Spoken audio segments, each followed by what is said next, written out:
Piranha, a word that sounds like a threat. Movies have taught us one thing: a bloodthirsty fish that eats all living things. But the reality is much more interesting. Many piranhas are not monsters, but orderlies, regulators, and sometimes even seed carriers. Yes, a fish that helps plants to settle. Today we will analyze why piranhas are needed by nature and why rivers would work worse without them. Just a clarification, the piranha is not just one species. Different species have different diets. There are more predatory ones. There are more omnivorous ones. There are those who eat fruits, seeds, insects, detritus. That's why we're not talking about a horror story and about the ecological role of the group. Go, 10 functions and 10 facts that will bring down the cinematic pathos. 10 functions of piranhas in nature with detailed analysis. 1. Regulation of the abundance of fish and invertebrates. Piranhas are active consumers. They affect the abundance of prey and the behavior of other species. Sometimes it's fish. Sometimes there are insects and crustaceans. Sometimes it depends on the situation. 2. Orderlies. They eat the weak and the dead. This is the key point. Piranhas often prey on the weakened, the wounded, the sick, and carrion. The ecosystem removes organic matter faster. Less idle decomposition. Substances return to the circulation faster. 3. Acceleration of the circulation of substances. When carrion and leftovers are eaten faster, the nutrients return to the food web faster. Piranhas are not water purifiers, but they accelerate the processing of organic matter into living biomass. 4. A bridge between different levels of the food chain. Piranhas can eat both small animal and vegetable food, in some species and ages, and then they themselves become food for larger predators. This is the transfer of energy through the circuit. 5. Food base for large predators. Piranhas are prey. They are eaten by large fish, caimans, birds, river dolphins in some places. Piranhas are calories that feed the top of the system. 6. Control of excess individuals and reduction of competition. When there are too many small fish in a pond, competition for food increases. Predators like piranhas partially take off their peak numbers, and it can stabilize the community. 7. Influence on behavior. The effect of fear. Even without bites, the presence of a predator changes the behavior of prey, where to stay, when to go out, and how to eat. This changes the entire dynamics of the ecosystem, sometimes more than the actual mortality rate. 8. Participation in the seasonal logic of rivers.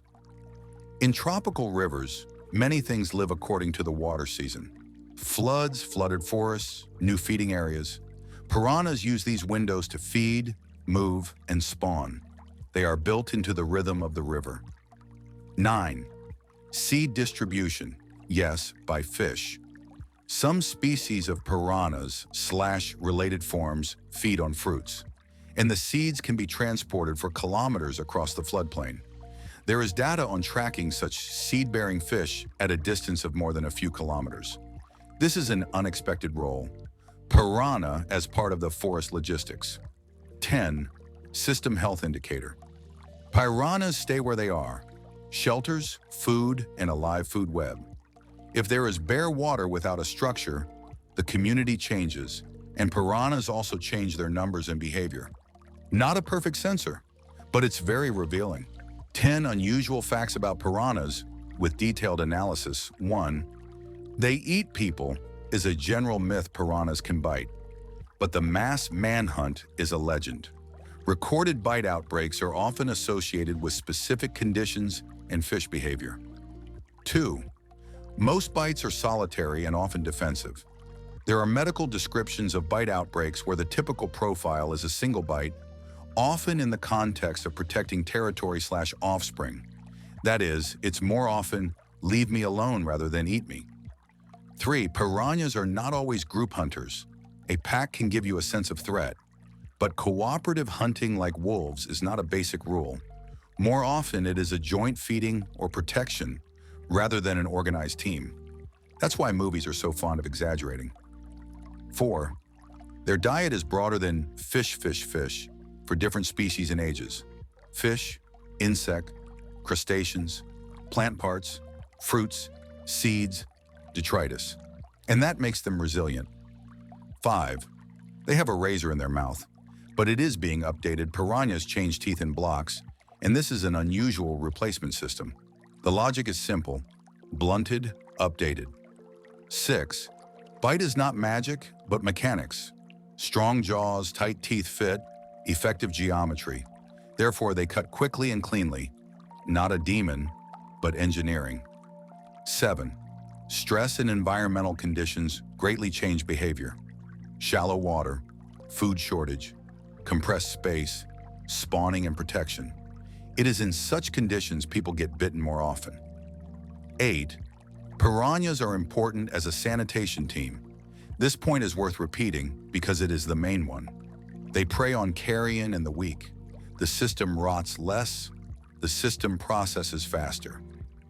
9. Piranha and pacu are often confused. Piranhas have relatives in the same family, and there are many herbivorous species among them. Because of this, people often mix images. Scary teeth, not equal to, must be a predator. 10. Piranhas are not villains, they are regulators. If you pull an average predator out of the ecosystem, skewing will almost always begin. Piranha is one of those nodes that keep the river in a dynamic balance. Conclusion: Piranha is not a horror movie. It's a river tool, the regulator, the orderly, the processor, and sometimes even a courier of seeds. Remove the piranha and the system will begin to change shape. Not necessarily for the better. If it was useful, subscribe. Here we take apart the animals so that it becomes visible. Who really keeps nature in working order? And write in the comments. Did you used to believe in the myth piranhas eat people? Or do you now see them as paramedics and river regulators?